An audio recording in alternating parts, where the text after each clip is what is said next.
It's really hard to do a video in the daytime because the sun is moving in the downward direction and the lighting changes, and it's obvious.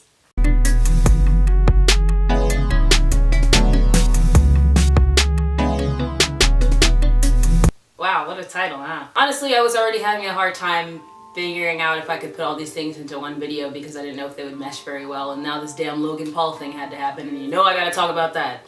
Let's just start with that because I really want to end this video on a positive note. So over the weekend, Logan Paul visited the infamous Aokigahara forest in Japan. Why? I don't know. Who cares? While he was there, he filmed the hanging body of an apparent recent suicide victim and then proceeded to post that video on the internet for all the world to see. He has since taken it down and given a public apology saying that he didn't post the video to get views, but posted it to raise suicide awareness. Well, Logan, I'm sorry to say that anybody who travels continents away to an area that is widely known for being the site of many, many suicides, films a dead body on that site, and then posts that to the internet is looking for views. I'd even go as far as saying that that person might not know anything about shedding light on suicide prevention or awareness. One might even risk saying that a person like that might not really care about the feelings or experiences of their viewers. In his apology, Logan said that he was trying to shed a positive light, but I'm not sure how exploiting the death of a stranger is at all positive or even educational for the kind of audience he was trying to reach. He also said that he made a big mistake because he's human.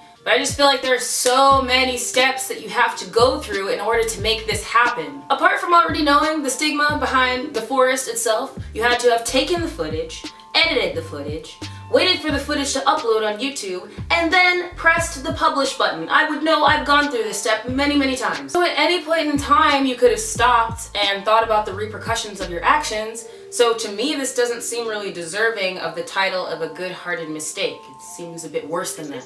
I'm getting a little more upset about this than I originally planned because of my history with depression and because of the people in my life who have taken their own lives due to their depression. I feel sorry for Logan's fan base, especially those that battle with depression, because someone they might have admired greatly really let them down. To those people, I say there are people who are trained to help you through those hard times, to shed suicide awareness and prevention, and Logan Paul is not one of them. There's a big discussion that needs to be had about expectations for YouTube entertainers and clickbait culture, but I'm done with this topic for this video. So if you have any more thoughts on this, I'd love to see them in the comments and we can talk about it. Now for some positivity. Happy New Year, it's 2018!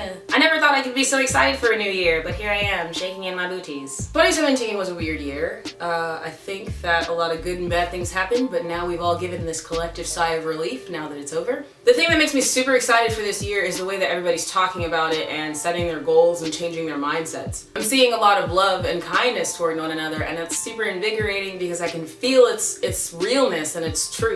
I think we all got tired of treating each other like crap and saw that it wasn't really benefiting either party, so like it's beyond time for this and I'm super excited. And you already know I got some resolutions to share. I started making resolutions after I made that video about resolutions. Gosh, Diamond, how many times are you gonna reference your old videos in an effort to reconcile how big you might have been if you kept making content? I don't know, shut up. But for me, that was a really good decision because it gave me time to step back and reflect on things that I might not have given much thought to over the year. And that's why I like New Year's, because it forces people into reflection and makes them have a Mulan in the mirror moment, and that's really important for personal growth and development. I made a lot of tiny resolutions, like, you know, make more personal art, be more frugal with my spending, leave the country so I don't have to pay my student loans. But the biggest and most important resolution that I made was to be more honest with myself and with others. I got really comfortable with making excuses and coming up with stories to save other people's feelings, but not only did that affect them, it also greatly affected me. Because then I got really comfortable with making more excuses toward myself when I wasn't putting my all into something that I really wanted to do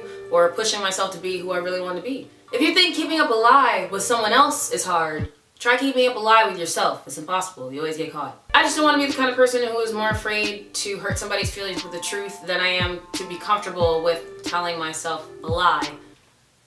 Because that's not really cool to me. Like, it never was, but somehow I just got, like, wrapped up in it because it was just easier to handle. I'm starting small this year with that resolution by not doing things I'm not interested in and being more truthful with my friends about being an introvert who just doesn't like to leave the house more than once a week. And that's just gonna have to be understandable because that's who I am and that's who I choose to be. And that's why I like making videos, because I get to talk to people without having to talk to people. I'd like to hear resolutions from you guys if you do that sort of thing. What's gonna be your most challenging resolution this year? Let me know in the comments and we'll cry about it together. I got plenty of tears to spare. And lastly, this is so weird having to make small videos in one big video. There's just so much stuff that happens in 1 week and I want to share it with you guys, but I'm just too lazy to make more than one video a week right now, so we're just gonna have to shove it all in one video like stuffing in a turkey. I don't know, bear with me. I haven't announced this on my social media yet. Well, I haven't presently in the time that I'm recording, but by the time I post this I probably would have said something already. But I'm gonna be doing a giveaway and I'm so stoked about it and I want to do it really nicely. So I'm an artist just like everybody else and I want to get to a point where I can hopefully survive off of my art. Giving away art for free seems very counterproductive, but I want to do it, so I'm gonna do it anyway. This giveaway will include a framed chalk painting of your choice that I've been putting on my Instagram, so if you keep up with my Instagram you know what I'm talking about. The only print that will ever exist of this watercolor piece that I did, a handwritten postcard from yours truly, and some filler items that I haven't really given too much thought. This giveaway is going to run for a full week, 7 days, so by next Tuesday I will announce who randomly won on my next video and on all my social media. You must be following me on my art Instagram, you must tag 3 of your friends, and you must like the post. That's it. There's only 3 things you gotta do, but you gotta do all 3, so don't screw it up. But yeah, I don't know if this post is gonna be popular at all. I'm not famous or anything close to it. I'm not really expecting too much traffic on it, so there's probably gonna be a very small pool of people to choose from, so your chances of winning are probably pretty good. I really wanna do giveaways more often because I feel like it will help me create more art for y'all, and it'll also help me clean out the old art that I have so I can make more space to make more. And it'll just help me share my art with you guys, which is second in line to my dream of just living off of my art. So yeah, I'm really excited. I'll put a whole bunch of links downtown for you guys to click on, and I'm really, really excited to see who participates. I'm also still looking for instrumentalists so I can collab with them for my videos, so please don't stop doing that because last time you guys were really helpful and I need that to keep going so I can keep music in my videos and help y'all out. I'm really about helping the artists out, so let's make this a two-way street. Okay, that's it. I'm done. That's all I got. Thanks for watching. It's 2018. Go be great.